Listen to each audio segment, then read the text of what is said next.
सिद्दीक, आवाज़ आ रही है मेरी आपको? जी मैं इस वक्त मौजूद हूँ कायद-ए-आज़म इंटरनेशनल हॉस्पिटल के बाहर। और जो फैमिलीज़ राय हैं उनकी जानिब से ये बताया जा रहा है कि फ़ैमिली ने फैसला किया है कि अरशद शरीफ साहब का पोस्टमार्टम कराया जाए, दोबारा पोस्टमार्टम कराया जाए।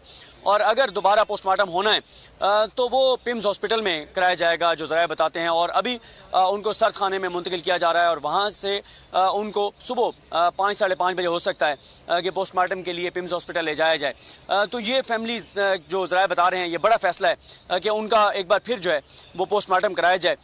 उसकी वजह यह है कि एक पोस्टमार्टम कीनिया में तो हुआ है, लेकिन पहले भी ये सवालात उठ रहे थे कि कीनिया की पुलिस का जो मौक़िफ़ था, उस मौक़िफ़ पे सवालात उठ रहे थे। ख़ुद कीनिया का मीडिया जो है ये सवालात उठा रहा था कि वहाँ की पुलिस का जो मौक़िफ़ है वो दुरुस्त नहीं है, वो झूठ है, उसमें गलत बयानी की गई। और देखें, जो कीनिया की पुलिस थी, कीनिया की जो पुलिस थी उसकी जानिब से जो कहा जा रहा था, कीनिया की पुलिस की जानिब से कि पहले कहा गया कि वो ड्रग डीलर्स थे, उनके ऊपर जो है वो फायरिंग की गई। फिर कहा गया गाड़ी जो है वो चोरी की थी इसलिए फायर किया गया। फिर कहा गया एक बच्चा अगवा हुआ था इसलिए किया गया।